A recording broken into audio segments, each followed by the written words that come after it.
எல்லாருக்கும் வணக்கங்க. Welcome to Arudra சமையல்.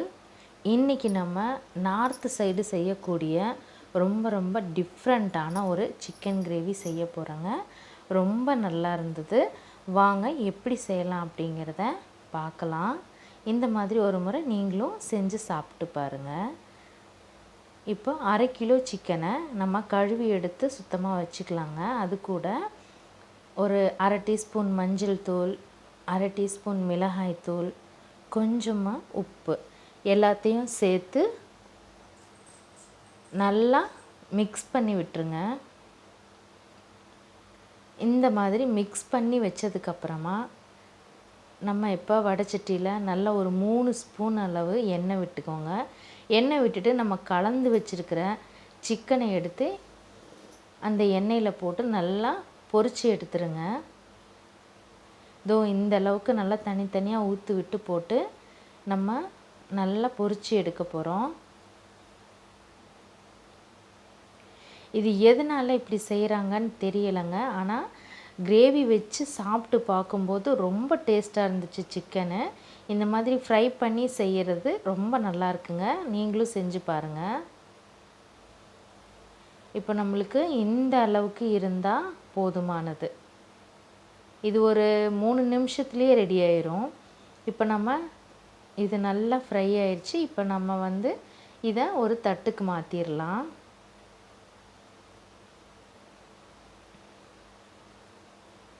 இப்போ எண்ணெயிலேருந்து எல்லாத்தையுமே வடித்து எடுத்ததுக்கப்புறமா அதே எண்ணெயில் நான் இப்போ ஒரு 1/4 கிலோ சின்ன வெங்காயத்தை அரைச்சி சேர்த்துருக்கேங்க.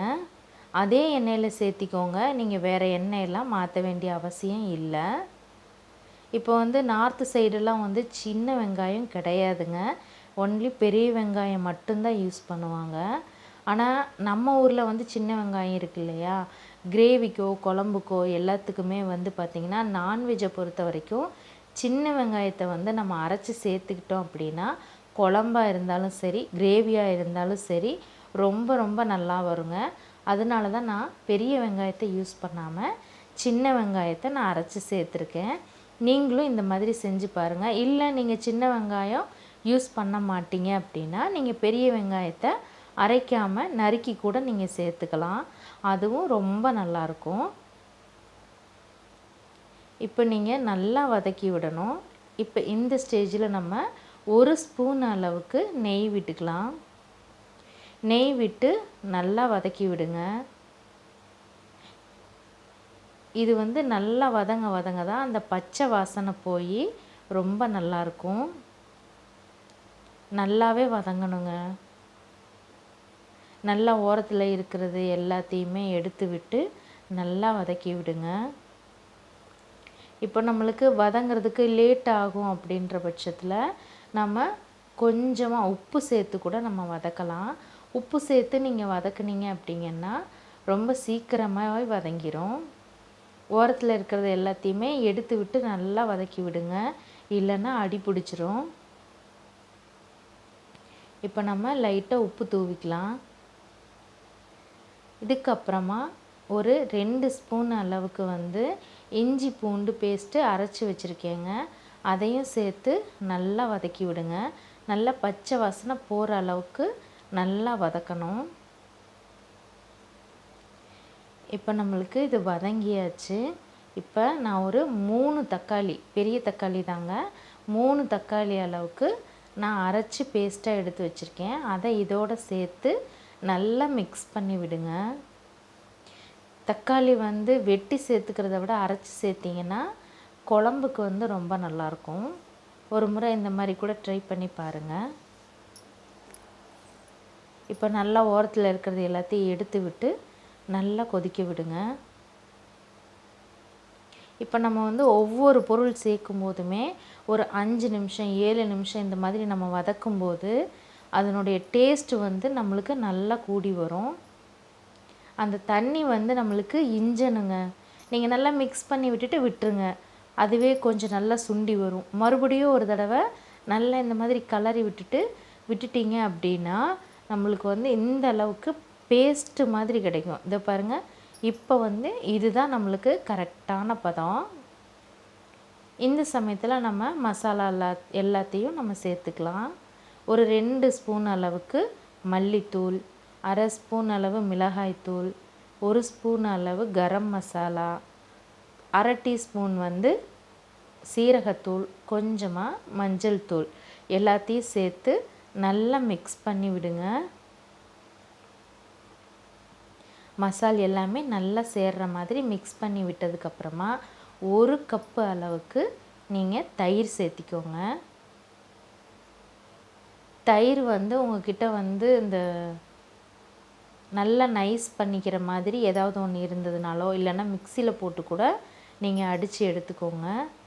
நல்லா நைஸாக இருக்கிற மாதிரி தயிரை அடித்து சேர்த்திக்கிட்டிங்கன்னா உங்களுக்கு இன்னுமே நல்லாயிருக்கும்.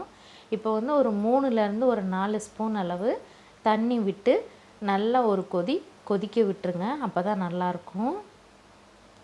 இப்போ இந்த ஸ்டேஜில் 1 கப்பு அளவுக்கு பால் சேர்த்துக்கோங்க. பால் சேர்த்து நல்லா கலந்து விடுங்க. நல்லா கலந்து விட்டு இந்த அளவுக்கு நம்மளுக்கு கொதிச்சு வரணும். அந்த கலரே மாறுற அளவுக்கு நீங்கள் கொதிக்க விட்டிங்கன்னா தான் இந்த கிரேவி வந்து ரொம்ப நல்லாயிருக்கும். இப்போ நம்ம இந்த அளவுக்கு கொதிச்சு வந்ததுக்கப்புறமா நம்ம ஃப்ரை பண்ணி வச்சுருக்கிற சிக்கனை சேர்த்து நல்லா பிரட்டி கொடுங்க.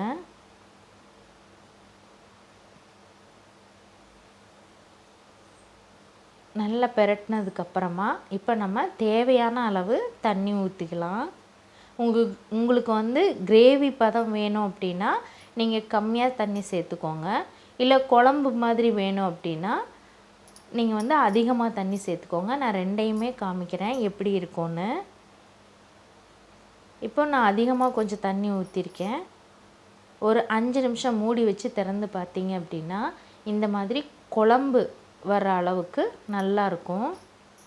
நம்ம சின்ன வெங்காயம் சேர்த்துருக்கறனால குழம்பு பார்த்திங்களா எவ்வளோ தூரம் நல்லா இருக்குன்னு. இந்த ஸ்டேஜில் வேணும்னா நீங்கள் இறக்கிக்கலாம். நான் வந்து கிரேவி வேணுங்கிறதுனால இன்னுமே மூடி வச்சு திறந்து எடுத்தேன். பாருங்கள், இந்த அளவுக்கு நம்மளுக்கு கிரேவி வந்து ரெடி ஆயிருச்சு. என்னடா பால் தயிர் எல்லாத்தையும் சேர்த்து செஞ்சுருக்கோமே, எல்லாம் நல்லா இருக்குமா அப்படின்னு நீங்கள் யோசிக்கவே வேண்டாங்க.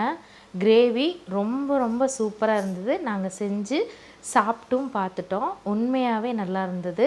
நீங்களும் ஒரு முறை இந்த மாதிரி செஞ்சு சாப்பிட்டு பார்த்துட்டு இந்த கிரேவி உங்களுக்கு பிடிச்சிருந்துச்சு அப்படின்னா லைக் பண்ணி ஷேர் பண்ணி கமெண்ட் பண்ணிக்கோங்க.